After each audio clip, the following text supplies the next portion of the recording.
সুখ খুঁজতে আপনি কোথায় যাবেন? সুখ তো আপনার নিজের মধ্যে, আপনার পরিবারের মধ্যে।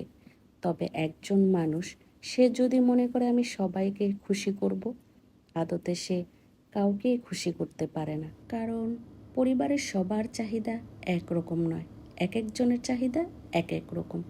আপনারা কি মনে করেন? কমেন্টে জানিয়ে যাবেন। তো যাই হোক, অনেক ভারী ভারী কথা বলে ফেললাম, আর নয়।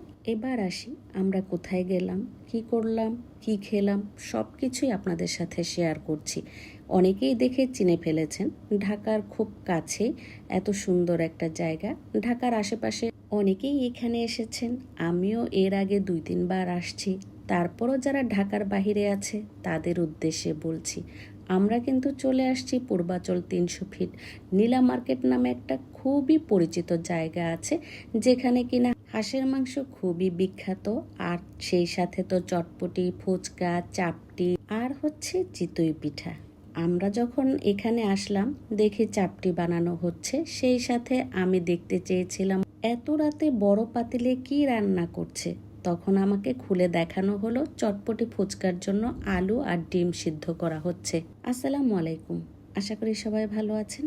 আলহামদুলিল্লাহ, আমিও আপনাদের দোয়ায় ভালো আছি। আমরা যখন সেখানে গেলাম, টেবিল কিন্তু প্রায় খালি ছিল। তারপর আমি টেবিলে না বসে এখানে চলে আসলাম।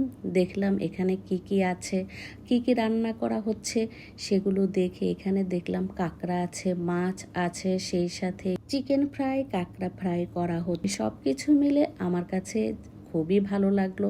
তো যাই হোক, আমরা কিন্তু টেবিল প্রায় খালি দেখেছিলাম, কিন্তু আমরা টেবিলে বসতে না বসতেই সেখানে কিন্তু একের পর এক মানুষ এসে ভরে গেল।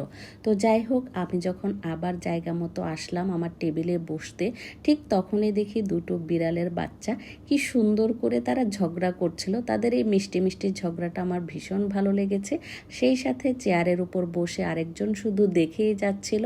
তো যাই হোক, আমরা এখানে খাবারের অর্ডার দিয়ে বসেছিলাম, সেই সাথে অপেক্ষা করছিলাম। আমাদের সাথে আমাদের একটা ভাই ছিল, ওনার বাড়ি কিশোরগঞ্জ। তো যাই হোক, আমরা তো অপেক্ষা করছিলাম, আর এর মধ্যে দেখেন কত মানুষ এসে ভরে গেল। প্রায় সবগুলো টেবিল ভরে গেছে। তো যাই হোক, এখানে আমাদের খাবার অলরেডি চলে আসছে। আর এই তো দেখেন মজার সেই হাঁসের মাংস, মানে এখানে বিখ্যাত হাঁসের মাংস। এখানে গরু, মুরগি সবই আছে, তবে হাঁসটা চলে বেশি, কারণ লাকড়ির চুলায় হাঁসের রান্নাটা কিন্তু সেই স্বাদ হয়।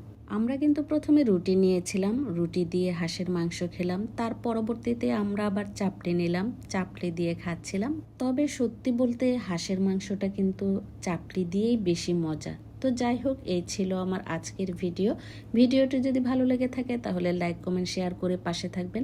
আবারও সবাইকে